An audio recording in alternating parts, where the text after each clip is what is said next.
Hello my dear student, my name is Ritesh Singh and in this video I am going to teach you about poverty. So as you all know that what is poverty? So before I am going to give detailed explanation about poverty, I can explain through two different methods, that is traditional method and modern method. Poverty के दो अलग measures और methods है, एक traditional और दूसरा modern. ठीक है. सो सबसे पहले हम ट्रेडिशनल मेथड समझते हैं पॉवर्टी का end then we will understand about modern method. So traditionally यानी कि जो पुराने जमाने के लोग थे उनके हिसाब से पॉवर्टी क्या होती थी वो पहले समझते हैं. तो ट्रेडिशनली पॉवर्टी का मेथड क्या था, डेफिनेशन क्या था, वो हम पहले समझते हैं.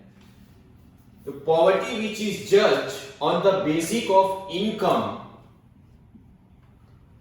Level is called traditional concept of poverty. Poverty which is जज on the basic of income level is called traditional concept of poverty. यानी जब पॉवर्टी को इनकम लेवल पे जज किया जाए ऐसी पॉवर्टी को हम ट्रेडिशनल मेथड में काउंट करते हैं, ट्रेडिशनल मेथड बोलते हैं. ठीक है.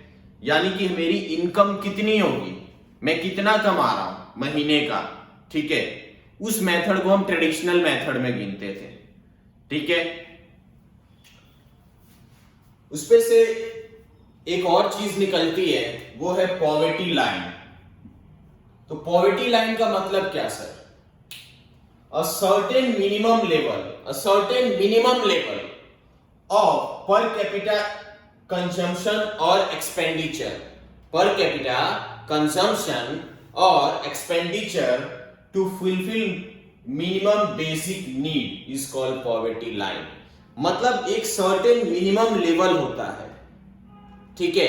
एक इंसान की बेसिक जरूरतें होती है, एक मिनिमम जरूरतें होती हैं, वो अगर फुलफिल ना हो तो हम उसको पॉवर्टी लाइन में गिनते हैं. उसका दूसरा अगर मैं डेफिनेशन बताऊं तो estimate minimum level of income needed to fulfil basic need.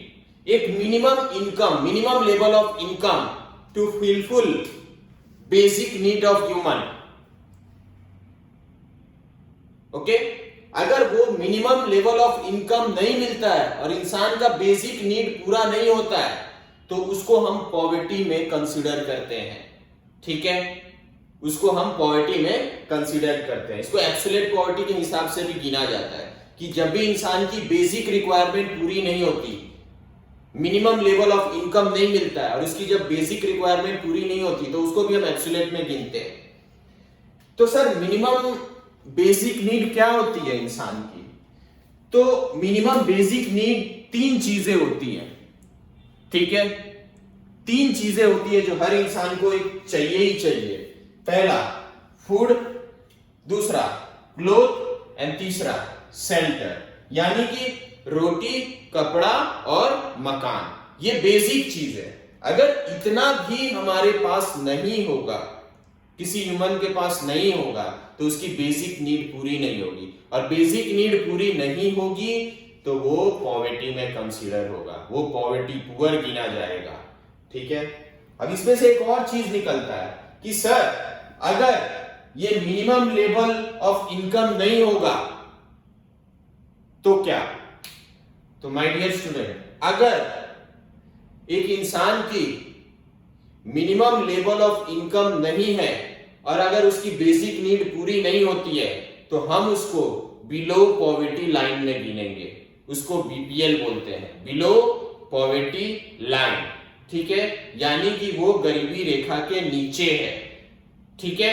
और अगर वो minimum level of income earn करता है तो हम उसको क्या गिनेंगे? Above poverty line. यानी कि वो गरीबी रेखा जो है उससे ऊपर है. ठीक है. तो ये हमारा था ट्रेडिशनल मेथड.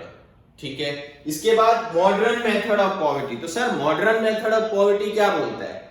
देखिए उसमें मिनिमम इनकम तो कंसीडर है ही है, उसके साथ साथ कुछ और चीजें भी हैं, जैसे कि फ्रीडम ऑफ चॉइस।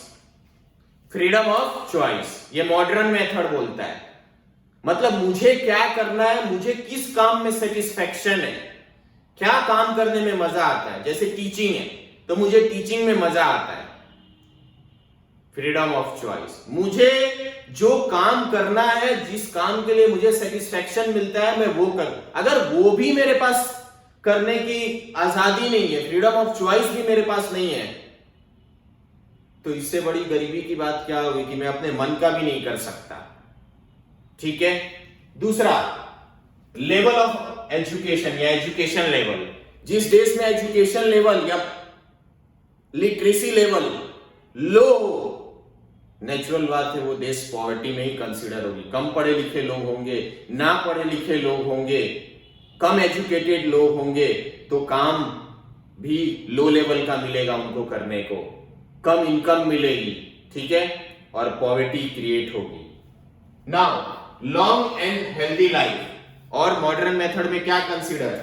तो लॉन्ग एंड हेल्दी लाइफ ये भी पता चलता है, अगर किसी कंट्री की लाइफ जो लाइफ एक्सपेक्टेंसी रेट है वो अगर कम है या फिर हेल्दी लाइफ नहीं है, तो समझो कि उनका हेल्थ सेक्टर, हेल्थ क्वालिटी खराब है, और वो भी पुअर कंट्री की निशानी होती है, पॉवर्टी की निशानी होती है। उसके अलावा स्टैंडर्ड ऑफ लिविंग, लोगों की रहन सहन। स्टैंडर्ड ऑफ लिविंग मतलब लोग कैसे जी रहे हैं, उनका लाइफस्टाइल क्या है, लो लेवल ऑफ लाइफस्टाइल है कि हाई लेवल ऑफ लाइफस्टाइल है। अगर लाइफस्टाइल लो लेवल है तो वो भी एक पॉवर्टी की साइन है।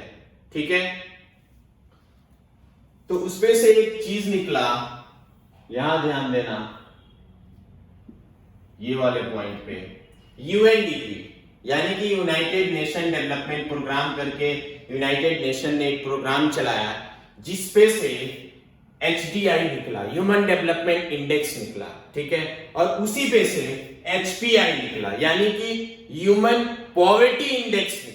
ठीक है, और उसमें से उसके बाद education, health, standard of living ये सब काउंट किया जाता है पॉवर्टी को मेजर करने के लिए। ह्यूमन डेवलपमेंट, यूएन ने यूनाइटेड नेशन डेवलपमेंट प्रोग्राम चलाया, उसपे से HDI कंसीडर किया यानी कि ह्यूमन डेवलपमेंट इंडेक्स, उसपे से HPI कंसीडर किया यानी कि ह्यूमन पॉवर्टी इंडेक्स, उसपे से standard of living, education, health ये सारी चीजें कंसीडर की। ये सारी चीजों को एनालिसिस करना शुरू किया कंट्री बाय कंट्री, तो पता चला कि कौन सी कंट्री अभी पॉवर्टी में है, कौन सी कंट्री पॉवर्टी से बाहर आ गई है।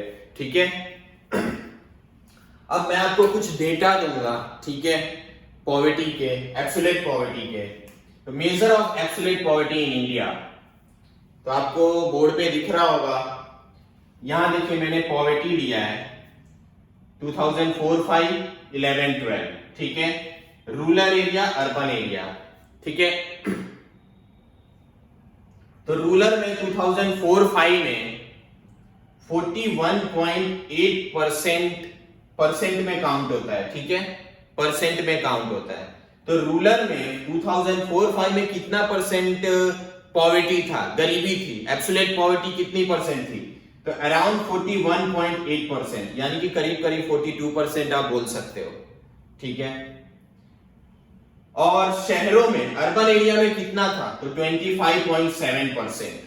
ठीक है, जो कि 2011-12 में चेंज होके कम हो गया। देखो आप, कम हो गया, अब 25.7% रह गया। ठीक है, और सेम अर्बन एरिया में भी कम हो गया, 25.7 से कम हो गया 13.7% रह गया। और टोटल यहां मैंने बताया 37.2%, यानी कि इन दोनों का एवरेज, और 21.9%। तो आप देखो टोटल 2004-5 में पॉवर्टी कितना था? 37.2% था, जो कि कम होकर 21.9% हो गया। अब ये तो 2011-12 का डेटा है, 2020 में है हम, तो डेफिनेटली और इंप्रूव हुआ होगा, और डाउन गया होगा। ठीक है, उसके बाद ये डेटा इकोनॉमिक सर्वे 2015-16 का आपके बुक में प्रिंट किया हुआ है। ठीक है, उसके बाद कुछ स्टेट वाइज पॉवर्टी की मार्जिन है, वो मैं आपको बताता हूं। State wise margin of poverty in India 2011-12 की ही रिपोर्ट है ये भी, ठीक है, क्योंकि अपनी लास्ट टाइम जो इकोनॉमी सर्वे हुआ था, जो पॉपुलेशन सर्वे हुआ था, वो सब 2011-12 में हुआ था। अगला जो होगा वो अगले साल 2021-22 में होगा, ठीक है, 10-10 साल पे होता है।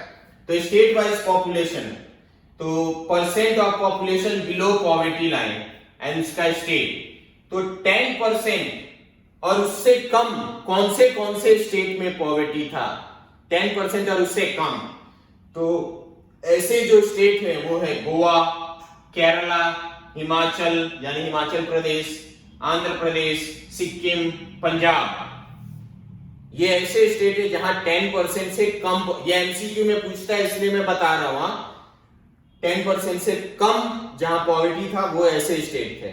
नाउ 10 से लेके 20% तक जिस स्टेट में पॉवर्टी था, गरीबी थी, वो है जम्मू कश्मीर, हरियाणा, तमिलनाडु, गुजरात, महाराष्ट्र, ठीक है। वैसे ही 20 से 30% के बीच में जो पॉवर्टी रही जिस स्टेट में, वो स्टेट है वेस्ट बंगाल, मिजोरम, कर्नाटका, यूपी, ठीक है, उत्तर प्रदेश। एंड 30 to 40% यानी कि जहां बहुत ज्यादा पॉवर्टी है वो कौन से स्टेट हैं, तो वो है एमपी, मध्य प्रदेश, आसाम, बिहार, ओडिशा, मणिपुर, झारखंड, छत्तीसगढ़ एक्सेट्रा। तो ये वो स्टेट है जो आपको मैंने स्टेट वाइज समझाया कि कहां 10% से कम है, कहां 10 to 20%, कहां 20 to 30 और कहां 30 to 40, ठीक है। तो ये हमारा इंट्रोडक्शन था पॉवर्टी का, एब्सोल्यूट पॉवर्टी का। नेक्स्ट वीडियो में मैं आपको रिलेटिव पॉवर्टी के बारे में समझाऊंगा। Thank you so much.